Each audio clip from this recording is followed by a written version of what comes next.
Alors, la prochaine oratrice que j'aimerais bien présenter avant qu'elle ne vienne faire son exposé, c'est le docteur Stéphanie Hublet, qui est urologue à l'hôpital de Jolimont, mais elle s'est également spécialisée en urodynamique, exploration périnale et neurourologie. Et donc, Stéphanie, je vous laisse le petit clicker et la parole. Merci. Bonjour à toutes et tous. D'abord, merci à Coloplast pour l'invitation. Merci à Dominique pour l'introduction. Ça me rappelle mon adolescence. J'étais tenniswoman, mais vraiment très bas. Et je me souviens avoir suivi votre parcours, en tout cas à l'époque. Puis surtout, merci à Bernadette Dupuis. Je crois que c'était vraiment un exposé extraordinaire. Je ne sais pas où elle est. Mais voilà, enfin, merci parce que franchement... et merci pour l'exercice qu'on a fait aussi. Donc, moi, je vais vous parler des infections urinaires. Donc voilà, voici le plan de l'exposé d'aujourd'hui. On va parler un peu d'épidémiologie, voir un peu d'où viennent les infections urinaires. On va redéfinir certains points parce que je pense que c'est vraiment important. Puis on va balayer les différents types d'infections urinaires, cystite, pyélonéphrite, prostatite, orchiépididymite et urétrite. Et finalement, on terminera par un point plus spécifique sur les infections urinaires chez les patients qui sont à l'autosondage. Donc les infections urinaires sont excessivement fréquentes et c'est clairement un problème de santé publique avec un impact économique important. Alors en Europe, on n'a pas énormément de chiffres à notre disposition, mais aux États-Unis, ça consiste en plus de 7 millions de consultations par an, plus de 2 millions de consultations spécifiquement pour cystite, donc vraiment infection ciblée au niveau de la vessie. Ça correspond approximativement à 15% de tous les antibiotiques prescrits. Et chaque épisode de cystite occasionne des symptômes qui sont quand même assez importants. 6 jours de symptômes pour les patients, 2 jours de réduction des activités, avec parfois 1 jour d'incapacité de travail, et ça va même jusqu'à une demi-journée au lit. Donc ça a un impact tant économique qu'en prescription d'antibiotiques, mais aussi sur la qualité de vie des patients qui souffrent d'infections urinaires, ou de nous-mêmes aussi, évidemment. Alors, d'où viennent les infections urinaires? Il y a 2 grandes causes, 2 grandes voies par lesquelles les infections urinaires peuvent apparaître. Il y a tout d'abord la voie ascendante, et puis ensuite, il y a la voie hématogène. Donc, la voie ascendante, c'est la voie vraiment principale. Dans plus de 90% des cas, les infections urinaires viennent de cette manière-là. En fait, les bactéries remontent le long du tractus urinaire. Donc, au niveau du périnée, il y a des bactéries. On a tous et toutes des bactéries sur la peau. Au niveau du périnée, on est près de l'anus. Il y a aussi énormément d'entérobactéries qui sont là. Et ces bactéries peuvent remonter le long du tractus urinaire. Évidemment, le canal urinaire est nettement plus court chez la femme que chez l'homme. Et les infections urinaires sont beaucoup plus fréquentes chez la femme que chez l'homme. De façon beaucoup plus rare, moins de 10% des cas, les infections urinaires peuvent venir par voie hématogène. Les germes seront alors différents. C'est plutôt le staphylocoque, le candida ou la tuberculose. Alors, toutes les bactéries n'ont pas la même capacité d'induire une infection urinaire. Et cette capacité dépend de 2 choses. Tout d'abord, le facteur lié à l'individu, à l'hôte, et puis les facteurs liés à la bactérie qu'on appellera virulence. Si on a un individu avec une immunité altérée, ça peut simplement être un diabète, mais une souche microbienne qui ne va classiquement pas induire une infection urinaire peut induire une infection urinaire. Donc déjà, certains patients sont à la base plus fragiles. Pour une même bactérie, ça n'infectera pas la personne A, mais ça infectera la personne B. Et ensuite, il y a cette capacité de la bactérie à induire l'infection. Donc, elle a intrinsèquement certains facteurs de virulence qui peuvent vraiment s'attaquer à l'appareil urinaire et pénétrer dans les parois de l'urothélium, donc la muqueuse urinaire, induisant l'inflammation locale avec production de globules blancs. Donc, on va redéfinir quelques points parce que je pense que c'est vraiment important de le faire au niveau de l'infection urinaire, de la leucocyturie et de la bactériurie.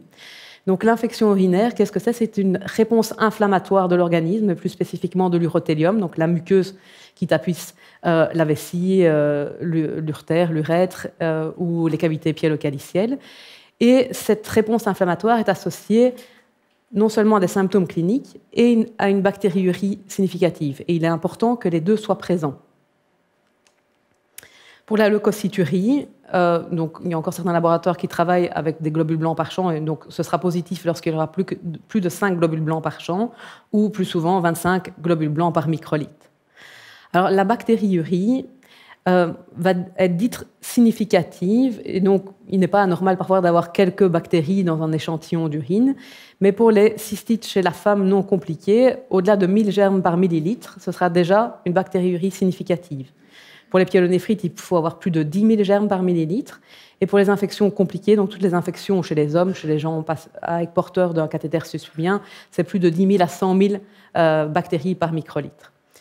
Et alors, il y a toutes les bactériuries asymptomatiques. Ça, c'est vraiment quelque chose de très important sur lequel je voudrais insister. C'est qu'on fait une analyse d'urine pour des raisons diverses et variées et on tombe sur une bactériurie. Oui, il y a la présence de parfois plus de 100 000 Escherichia coli avec un antibiogramme là en dessous. Mais si le patient n'a pas de symptômes, ce n'est pas une infection urinaire et a priori, il ne faut pas le traiter. Ce n'est pas toujours vrai, c'est clair que quand on va faire des examens, un bilan urodynamique, on va l'opérer, etc. Donc là, il y aura une indication de traitement parce qu'il y aura une instrumentation. Mais il est très important de faire la différence entre infection urinaire et bactériurie asymptomatique dans notre pratique. Sinon, on va consommer et reconsommer des antibiotiques, ce qui n'est vraiment pas bon. Donc là, on va rentrer plus dans le vif du sujet, des symptômes présentés par le patient, des germes responsables de ces différents types d'infections urinaires, comment le diagnostiquer et surtout comment traiter. Alors, la cystite, c'est l'infection de la vessie. Et donc, comment se manifeste-t-elle? Donc, par des mictalgies, une fréquence mictionnelle accrue, donc pollakiurie, nicturie en augmentation, de l'urgenturie, parfois des faux besoins, aller uriner pour des petites quantités. Et généralement, dans la cystite simple, il n'y a pas de fièvre. Alors, les germes responsables, ce sont toutes les entérobactéries, en tête de liste, l'Escherichia coli. Alors, le diagnostic, il est clairement clinique. Avec les symptômes, généralement, on peut poser le diagnostic et surtout le fait qu'il n'y ait pas de fièvre. Bien sûr, on réalisera de façon systématique une analyse d'urine, où on verra le sédiment, la présence de globules blancs, de globules rouges, et bien sûr, on fera systématiquement une culture et un antibiogramme. Il n'y a qu'un seul cas dans lequel on peut se permettre de ne pas faire d'analyse d'urine pour poser le diagnostic de cystite, c'est chez une femme jeune, en bonne santé. Donc, ménopausée, c'est plus jeune. Enceinte, c'est plus non compliqué.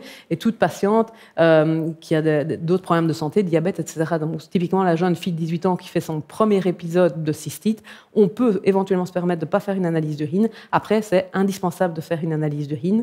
Sinon, on va donner un antibiotique. On ne connaîtra pas l'antibiogramme, ça ne va pas marcher, on ne saura pas quoi donner. Si on fait une culture à ce moment-là, on n'aura pas de résultat. Donc, c'est vraiment... La fenêtre est très limitée des patients chez qui on peut ne pas faire d'analyse d'urine. Alors, le traitement, au départ, ce sera un traitement antibiotique empirique, la plupart du temps court, type Bactrim 3 jours, furadentine 5 à 7 jours, ou le Monuril en dose unique, qu'on adaptera en fonction de l'antibiogramme. Il est évident que l'antibiogramme, on l'aura 48 à 72 heures après l'analyse. On ne va pas laisser le patient souffrir pendant ce temps-là, donc il aura déjà un traitement au départ, mais on pourra l'adapter si l'antibiotique qu'on a prescrit n'a pas été efficace, puisqu'il était éventuellement résistant. Alors, ça, c'est pour la cystite simple. Malheureusement, les cystites récidivantes sont excessivement fréquentes. Les cystites récidivantes, on les considère lorsqu'il y a plus de 2 à 3 épisodes par an. Et donc, à ce moment-là, en plus de traiter l'infection au moment de l'infection, il faut envisager un traitement préventif. Alors, dans le traitement préventif, il y a tout d'abord toutes les mesures hygiénodététiques. Je les rappellerai sur la dia suivante. Alors, la canneberge, donc cranberry, il y a plein de molécules sur le marché, peuvent vraiment diminuer le risque d'avoir des infections urinaires, essentiellement lorsque c'est un Escherichia coli, parce qu'en fait, ça a tapissé la muqueuse vésicale. La bactérie pourra être présente dans les urines, mais pourra plus difficilement infiltrer l'urothélium et induire l'inflammation. Donc, c'est comme ça que la canneberge va fonctionner. Il y a l'urovaxum qui peut également marcher. Donc, ça, c'est un vaccin qui va, par prise orale, qui va permettre, ce sont des extraits de bactéries et ça va stimuler l'immunité du patient pour éviter qu'il fasse des infections urinaires. Et là, ça va marcher lorsque c'est un Escherichia coli, mais aussi pour les autres entérobactéries. Après la ménopause, la femme est plus à risque de faire une infection urinaire parce que le climat hormonal est autre. Et au niveau du vagin, la flore bactérienne change. Donc, il faut savoir qu'au niveau du vagin, il y a des bonnes bactéries qui protègent contre les infections urinaires. Au moment de la ménopause, tout le climat est modifié. Et donc, ces bonnes bactéries qui protègent contre les infections urinaires ne sont plus présentes. Et le fait de donner une œstrogénothérapie locale, donc sous forme de crème ou d'ovule, peut diminuer le fait de faire des infections urinaires. Alors, quand les infections sont très fréquentes, on propose aux patients de faire un autotraitement, toujours faire l'analyse d'urine, mais directement, elles ont des prescriptions à la base pour qu'elles puissent être traitées le plus rapidement possible. Il y a des infections urinaires qui sont liées au rapport. Et donc, à ce moment-là, si systématiquement, après un rapport, la femme a une infection urinaire, dès qu'elle a un rapport, elle reçoit une dose d'antibiotiques préventifs. Bon, évidemment, il faut idéalement que les rapports ne soient pas trop fréquents, sinon ça peut être une prise quotidienne. Et donc, ça, c'est le dernier... C'est le dernier moyen de prévention, c'est parfois pendant 3 à 6 mois, un antibiotique en continu. Voilà, donc parfois les deux se rejoignent. En ce qui concerne les mesures hygiéno-diététiques, donc ça c'est vraiment aussi important à connaître et à rappeler toujours aux patients. Parce que moi j'ai des patients qui viennent me voir et qui me disent « Ah oui, non, moi il me faut quelque chose, cranberry ça ne marche pas, l'Urovax ça ne va pas marcher. » Oui, mais est-ce que vous buvez? Non, je ne bois pas. Oui, alors ça n'ira jamais. Donc tous les autres moyens de prévention, c'est après les mesures hygiéno-diététiques. Et donc boire, il est indispensable de boire. Et ça, c'est pour tous les patients. Enfin, c'est pour nous tous aussi, même si on n'a jamais fait d'infection urinaire. Il faut boire 1,5 litre à 2 litres d'eau par jour, sauf insuffisant rénal sévère, bien évidemment. Il faut uriner régulièrement. Donc, il faut écouter son corps. Si on ressent le besoin d'uriner, il faut aller uriner. Il ne faut pas se dire « Non, je vais encore faire le patient suivant, je vais encore faire le patient suivant, je vais encore faire le patient suivant. » Et ce n'est pas bien parce que je ne le fais pas. Parfois, je passe toute une consultation et je n'ai toujours pas été vider ma vessie. Alors, il faut uriner après les rapports sexuels parce que de cette manière-là, on diminue le risque de faire une infection après les rapports. Il faut lutter contre la constipation parce que le fait d'être constipé, le réservoir de bactéries augmente. Et comme ce sont des entérobactéries qui sont responsables la plupart du temps des infections urinaires, il faut vraiment lutter contre la constipation. Déjà en buvant correctement, mais après en prenant des laxatifs doux, il vaut mieux traiter la constipation, ça va aider à diminuer le risque d'infection urinaire. Alors certains types de méthodes contraceptives vont favoriser les infections urinaires lorsqu'il y aura des devices intravaginaux ou type spermicide ou diaphragme. Alors en ce qui concerne l'hygiène locale, souvent, les patientes pensent qu'elles ont des infections urinaires parce qu'elles ne sont pas propres. Et donc, elles se lavent 1 fois, 2 fois, 3 fois par jour. Et ça, c'est pire que tout. Et donc ça, il faut vraiment lutter contre ça. Moi, j'ai des patientes qui viennent et qui ont des infections urinaires uniquement par excès d'hygiène. Je leur dis, vous lavez 1 fois par jour et stop, quoi. Et surtout, rien en intravaginal et rien comme savon spécifique. Parce que j'ai une fois regardé en grande surface, il y a certains produits type lactacide, on voit c'est écrit « prévient les infections urinaires ». C'est faux, c'est archi faux, ça favorise les infections urinaires parce que ça détruit toute la bonne flore vaginale qui permet de lutter contre les germes qui vont induire les infections urinaires. Donc ça, c'était le topo pour la cystite. Maintenant, on va passer à la pyélonéphrite. Donc la pyélonéphrite, c'est une infection urinaire au niveau du rein. Là, on va associer les symptômes du bas appareil urinaire, comme la cystite. Parfois, ils ne seront pas présents, plus des douleurs lombaires unilatérales, et dans une pyélonéphrite, il y a de la fièvre. Donc, c'est souvent assez facile de faire la part des choses entre les deux. Ce sont les mêmes germes qui sont responsables de ces infections. Le diagnostic est souvent clinique. On fera une analyse d'urine avec sédiments culturés antibiogramme, bien évidemment, mais souvent, on fera une prise de sang aussi, s'assurer que la fonction rénale est correcte. On verra le taux d'infection avec le paramètre, la CRP, et on fera également des hémocultures, culture de sang, pour avoir vraiment une culture et un antibiogramme des deux côtés, au niveau urinaire et au niveau sanguin. Si on a le moindre doute, il est indispensable de faire une imagerie pour exclure un obstacle. Une pyélonéphrite, donc infection du rein, sans obstacle, va se traiter par antibiotiques seul. Lorsqu'il y a un obstacle et que les urines n'arrivent pas à s'évacuer, quelle raison une pierre ou une compression par une tumeur, il y a différentes causes, mais à ce moment-là, les antibiotiques seuls ne suffiront pas. Donc, pour la pyélonéphrite non compliquée, ça veut dire sans obstacle sur les voies urinaires, on commence un antibiotique à nouveau de façon empirique, qu'on adaptera en fonction de l'antibiogramme, et là, la durée est généralement de 7 à 10 jours. On essaye dans tous nos traitements de diminuer au maximum la durée du traitement antibiotique pour éviter l'abus d'antibiotiques et le fait de favoriser les résistances aux antibiotiques. Lorsqu'il y a une pyélonéphrite compliquée, donc avec un obstacle, dilatation des cavités, les urines n'arrivent pas à se vider correctement, les antibiotiques seuls ne suffiront pas, ils seront nécessaires, souvent pour une plus longue durée, mais ils seront insuffisants et donc il faudra drainer cette infection urinaire. Alors, 2 possibilités de drainer, soit la sonde double J, donc qui nécessite la plupart du temps une anesthésie, enfin au moins passer au bloc opératoire, on va glisser un drain interne entre la vessie et le rein, donc une petite queue de cochon dans la vessie et et dans le rein, qui va permettre de court-circuiter l'obstacle et laisser les urines s'écouler. Ou l'alternative, c'est la néphrostomie, j'ai oublié le S, où on va venir mettre un drain dans le rein, mais percutané. Donc de cette façon-là, le patient n'aura rien, pas de sac à l'extérieur, tandis que là, il sera connecté à un sac, c'est moins confortable pour le patient. Alors, infection urinaire suivante, c'est celle qui est localisée au niveau de la prostate, donc ce qu'on appelle la prostatite. Souvent, l'homme aura des symptômes du bas appareil urinaire, donc pareil, myctalgie, dysurie, fréquence mictionnelle accrue, associée à des douleurs dans le bas du ventre ou au niveau du périnée. Et il y aura également de la fièvre. Les germes responsables sont à nouveau généralement les mêmes, essentiellement des entérobactéries. Le diagnostic se pose à nouveau sur la clinique. On réalisera analyse d'urine et prise de sang. Dans la prise de sang, l'inflammation, on cherchera l'inflammation, culture également, et antibiogramme. Parfois, on dose le PSA qui peut confirmer ou pas, mais ça n'apporte pas vraiment grand-chose de faire ce dosage spécifique. À nouveau, on fera également une imagerie afin d'exclure une prostatite compliquée ou si on a un doute, parfois ça peut arriver quand les symptômes sont un peu bâtards entre pyélonéphrite ou prostatite chez un homme. Donc il vaut mieux faire une imagerie du haut appareil, être sûr qu'il y ait une bonne vidange des reins d'une part, et d'autre part, il faut être sûr qu'il y ait une bonne vidange de la vessie aussi, parce que certains hommes qui ont une prostatite ne vident pas leur vessie à nouveau, alors l'antibiotique seul ne sera pas suffisant, il faudra drainer la vessie. Donc le traitement, à nouveau, toujours un antibiotique au départ, généralement les quinolones, avec une adaptation en fonction de l'antibiogramme.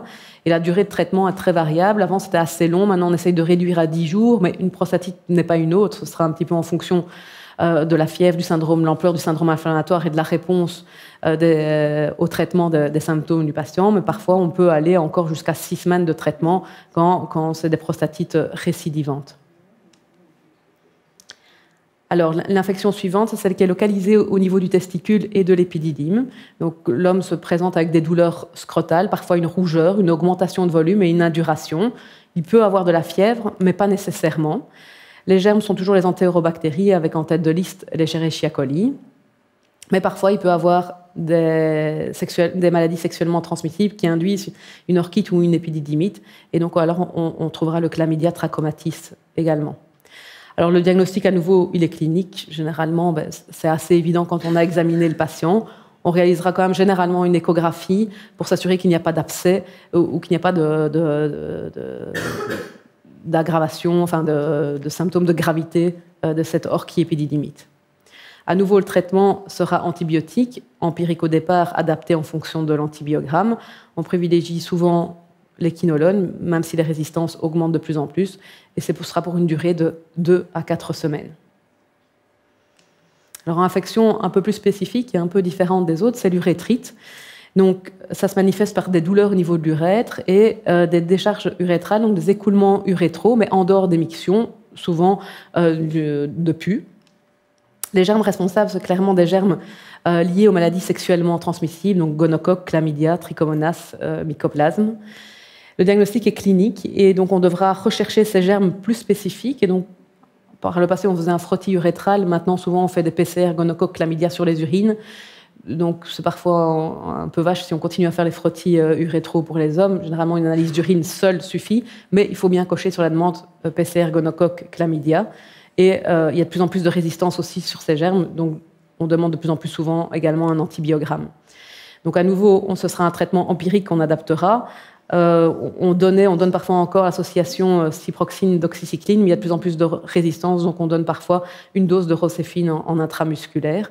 Et dans les urétrites, il ne faut surtout pas oublier de traiter le partenaire sexuel.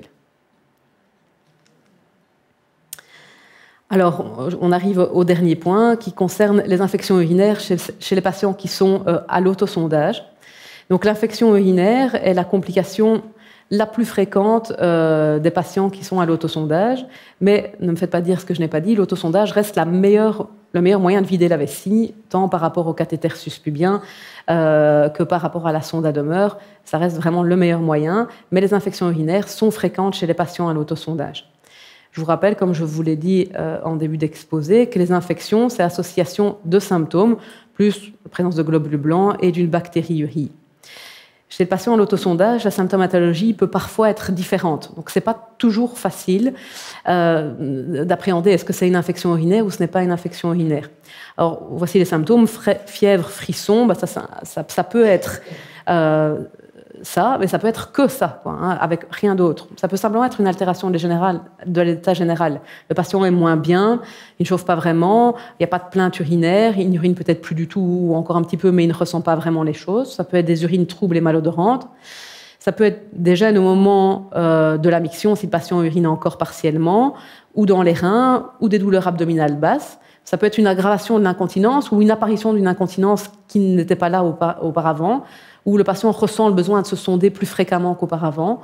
Donc tout ça, ça peut être des symptômes qui doivent nous alerter. Mais les choses ne sont pas simples et dans les différentes associations scientifiques, que ce soit l'Association européenne d'urologie, française d'urologie, américaine, tout le monde n'est pas d'accord sur les critères d'infection urinaire, enfin, sur les définitions claires d'infection urinaire chez le patient à l'autosondage. D'autant plus que chez nos patients à l'autosondage, la colonisation bactérienne est très fréquente. Donc, on en a parlé tout à l'heure, la fameuse bactériurie asymptomatique. Moi, chez mes patients qui sont à l'autosondage, j'ai envie de dire plus de 90% d'entre eux, si je fais une analyse d'urine, il y aura des germes qui seront présents. Et donc, c'est clair qu'il faut surtout ne pas trop vite traiter. Oui, si je dois faire une cystoscopie, un examen urodynamique, leur faire du botox, c'est clair que je vais les traiter. Mais s'il n'y a pas de symptômes et que je ne dois pas prévoir un examen invasif, il ne faut pas traiter. Et donc, vraiment, moi, je pense que le message, c'est qu'il ne faut pas faire d'analyse d'urine si ce n'est pas nécessaire. Donc, il n'y a pas un examen à faire, il n'y a pas de plainte présentée par le patient, pas d'analyse d'urine. Parce qu'on se retrouve souvent avec une analyse, le patient, le médecin généraliste, est inquiet, oui, mais il a encore plus de 100 000 Escherichia coli, avec un germe multirésistant, il faut traiter. Non, justement pas de symptômes, pas de traitement, quoi, hein, et pas de gestes invasifs, bien évidemment. Alors, chez nos patients qui font véritablement des infections urinaires et qui sont à l'autosondage, il faut essayer de prévenir ces infections urinaires. Et je pense qu'il y aura un des ateliers qui sera dédié à ça tout à l'heure aussi. Mais il ne faut pas oublier que le patient à l'autosondage, c'est d'abord un être humain. Et donc, toutes les mesures hygiéno-diététiques dont on a parlé auparavant restent d'application. Il faut boire correctement, je n'ai pas dit 10 litres, sinon ils devront se sonder bien trop souvent, mais il faut bien boire, il faut lutter contre la constipation, il faut uriner après les rapports. Enfin, voilà, toutes les mesures dont on a parlé, c'est indispensable de les rencontrer chez le patient également qui est à l'autosondage. Si ces infections sont très fréquentes, il faut peut-être revoir avec lui ou avec elle la pratique de l'autosondage, voir si c'est fait correctement, est-ce que les mesures d'hygiène sont correctement prises, tout en sachant qu'on recommande toujours l'autosondage propre mais pas stérile. Mais bon, voilà, sur la pratique, le retrait de la sonde, est-ce qu'il vide bien la vessie, est-ce qu'il y va bien progressivement pour être sûr qu'il n'y a pas quelque chose qui reste. Le type de sonde utilisé, malheureusement, il y a des gens qui ont été mis à l'autosondage il y a de très nombreuses années. On en voit encore, malheureusement, arriver à la consultation qui se sondent avec des sondes sèches. Il a quand même été prouvé qu'avec des sondes hydrophiles pré-lubrifiées à usage unique, c'est quand même mieux, quoi, hein. Et il y a des patients, à cause des remboursements belges qui ne sont pas toujours adaptés, qui réutilisent des sondes aussi. Voilà, c'est pas toujours optimal non plus. Donc, il faut vraiment essayer de chercher toutes les choses pour lesquelles on pourra améliorer la prise en charge pour nos patients. Pareil, par rapport à la quantité sondée. Souvent, les patients n'ont pas l'habitude, et quand on leur demande, ils ne sont pas toujours très compliants, c'est qu'il ne faut pas que le sondage ramène de trop. C'est 400 à 500 millilitres maximum. Si quand ils sondent, il y a 700 ou 800 millilitres, il n'y a rien à faire. Il y a du liquide qui stagne, de l'urine qui stagne trop longtemps dans la vessie. C'est le meilleur moyen pour avoir une prolifération bactérienne et pour développer une infection urinaire. Alors, ça a été un peu controversé, mais le fait de traiter l'hyperactivité détrusorienne, donc les hautes pressions dans la vessie, les troubles de la compliance vésicale, améliore également les infections, la fréquence des infections urinaires. Alors, il faut penser aussi à rechercher d'autres causes, éventuellement des déficits immunitaires, comme on en a parlé tout à l'heure. Chaque patient n'est pas égal. Quand il y a des altérations de l'immunité, on va être plus à risque de faire une infection urinaire pour un germe qui n'aurait pas nécessairement induit une infection urinaire. Le diabète, tout simplement, un diabète méconnu, mais ça peut favoriser les infections urinaires. Après, c'est clair que si on a un patient sous chimiothérapie, etc., on va être d'autant plus attentif parce qu'on sait que l'immunité est clairement altérée, mais c'est connu généralement, mais il faut essayer de rechercher les causes méconnues pour pouvoir les traiter et diminuer ce risque d'infection récidivante. Après, il faudra également rechercher et exclure la présence de lithiase au niveau de l'appareil urinaire, puisque c'est chez des patients qui vident mal leur vessie. Tout liquide qui stagne peut favoriser l'agglomération de cristaux et la formation de pierres, tant au niveau de la vessie qu'au niveau des reins. Et il y a vraiment des pierres infectieuses qui sont composées entre autres de bactéries et qui libèrent des bactéries en continu. Et donc, il faudra traiter ces lithiases tant au niveau rénal qu'au niveau urinaire pour diminuer le risque d'infection urinaire. Voilà, donc je ne sais pas si vous avez des questions. Hein? Ouais, la crème. Merci, merci beaucoup. C'était en effet énormément d'informations, tout aussi intéressantes les unes que les autres. Alors, je ne sais pas s'il y a éventuellement... Ah, voilà, il y a une première question. Est-ce que prostatite est la même chose que l'infection urinaire chez l'homme? Donc, l'infection urinaire, c'est le terme général, quoi. Et donc, la cystite, c'est une infection urinaire. La prostatite, c'est une infection urinaire, quoi. Alors, chez l'homme, il y a peu de cystite seule, quoi. Hein. Donc, c'est souvent... il y a une petite touche prostatique, quoi. Hein. Mais après, l'ampleur va être très différente, parce que dans les prostatites, il y a un panel vraiment très large de symptômes. Ça peut aller d'un petit syndrome inflammatoire, à peine de la fièvre, à être 40 de fièvre, 300 de CRP. Donc, c'est vraiment très large. C'est pour ça que je dis prostatite. Il y a prostatite et prostatite. Parfois, 10 jours d'antibiotiques suffiront. Et puis, parfois, on sera à 2-3 semaines de durée de traitement, quoi. Et une question plus précise pour les patients qui sont appareillés d'un drain suspubien ou d'une sonde à demeure. On nous dit qu'une fois qu'ils ont une infection, l'idéal est de changer le matériel qui est infecté également. Mais après combien de temps de couverture d'antibiotiques? Souvent, on considère au moins 24-48 heures. J'ai plutôt tendance à dire 48 heures de traitement antibiotique avant de changer. Maintenant, ça c'est souvent un combat dans les hôpitaux entre infectiologues et urologues. Comme on l'a dit tout à l'heure, déjà chez les patients en autosondage, le nombre de patients qui ont une bactériurie positive est énorme, mais chez les patients qui ont une sonde vésicale ou un cathéter suspubien ou les briquaires, c'est encore plus important. Et donc, il faut bien faire la différence entre véritable infection urinaire et même si le patient est sous couverture antibiotique, c'est clair qu'il va avoir des biofilms et des bactéries qui vont s'accrocher au niveau des cathéters. Mais je pense que très peu de temps après, malheureusement, le cathéter sera de nouveau colonisé, quoi. Mais souvent, après, s'ils sont double J, néphrostomie, alors on conseille au moins une imprégnation de 48 heures. Ça dépendra de la clinique.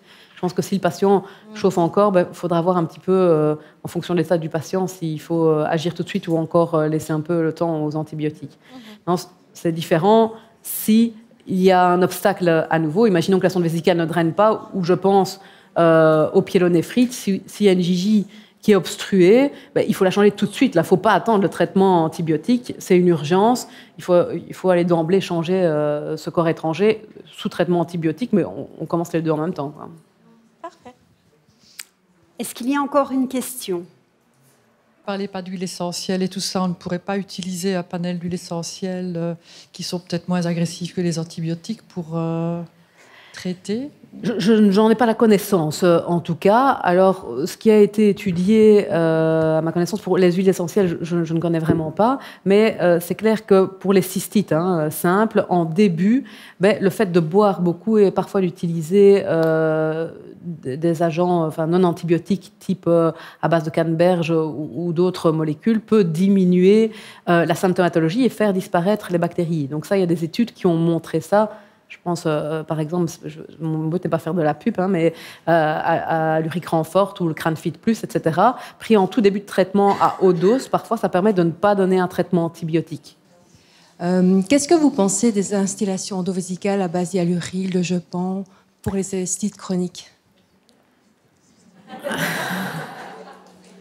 Voilà. Après, il y a les articles scientifiques qu'on peut aller lire. Dans mon expérience personnelle, j'ai pas vraiment une expérience très positive. Voilà, ça c'est mon retour. C'est vrai que du coup je l'ai même pas cité ici, mais vraiment si j'ai tout fait et que je n'ai plus rien, parfois je le propose aux patientes. Malheureusement, le prix reste quand même assez élevé. Moi, je travaille dans une région pas très favorisée et c'est des montants assez importants. Alors les patients disent oui, mais docteur, si ça marche, je le fais. Oui, mais je ne suis pas sûre que ça va marcher. Et donc voilà, donc j'ai beaucoup de mal à le proposer.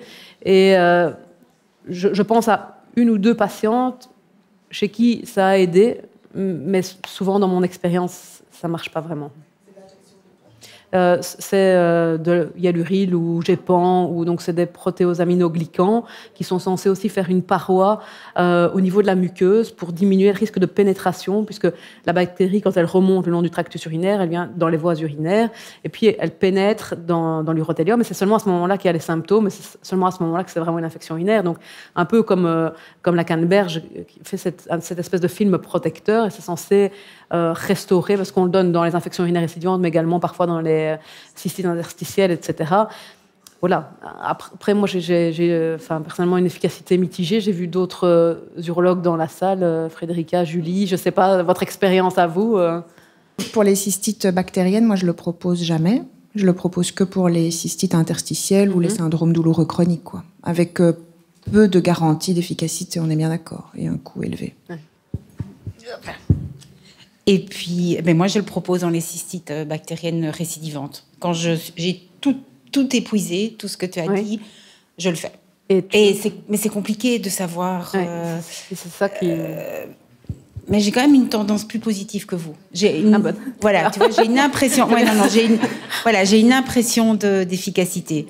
Peut-être parce que j'y crois, je ne sais pas, mais ça marche aussi. Ça, tu le vends peut-être mieux que moi, parce que moi, je le vends pas beaucoup. C'est l'effet du médecin qui est... c'est un effet nocebo. C'est vrai que je pense que ça va marcher, donc voilà. Alors, à côté de ça, c'est peut-être parce que les patientes font tout très bien, elles boivent, elles font tout ce que tu as dit. Et ça, voilà. Mais en tout cas, je le fais quand même. Ouais, j'avoue. J'en ai quelques-unes. J'ai une infirmière à côté qui va confirmer qu'elle a un style beaucoup quand même. Ouais. Et vous savez juste passer le micro derrière et puis on...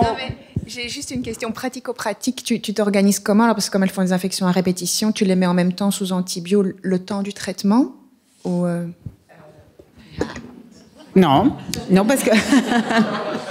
non, mais parce qu'elles viennent de semaine en semaine. Elles viennent 4 semaines... Enfin, elles viennent de façon hebdomadaire 4 fois pendant un mois et puis 1 fois par mois pendant 4 à 6 mois en fonction effectivement de l'aspect. 4 à 6 mois 4 à 6 mois 4 à 6 semaines. 1 fois par mois. Mais encore 4 à 6 mois. Pendant les 3 mois qui suivent au moins. Ouais. Donc ça fait 4 encore 4 et 4. Ça fait 7 quoi. Ouais. 7 à 8 fois 60 €. Ouais. Elles sont prévenues de ça. Je dis pas non plus que c'est un miracle. Je suis quand même très dans l'information.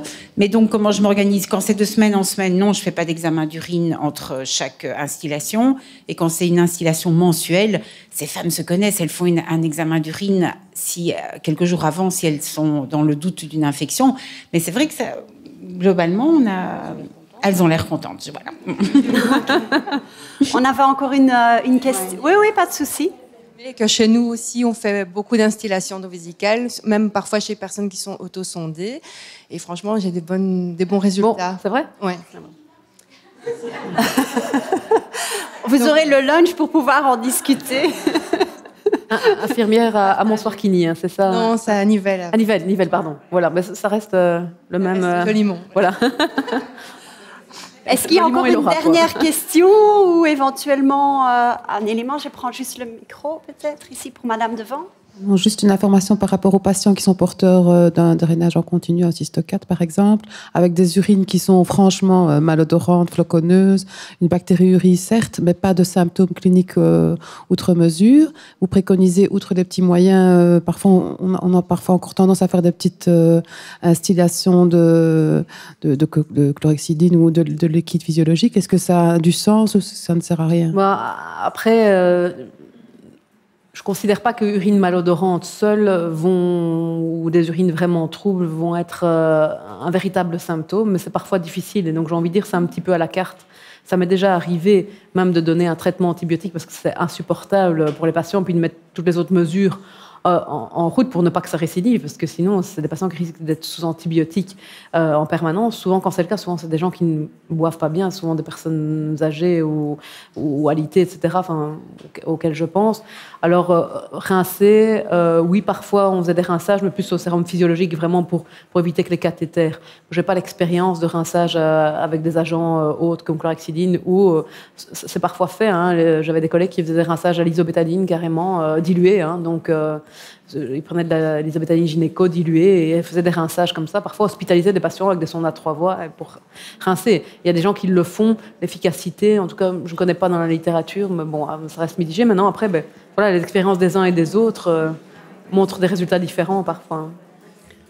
Bien. Je vous remercie en tout cas, docteur. Stéphanie, merci beaucoup pour l'exposé. Vos applaudissements encore pour son intervention.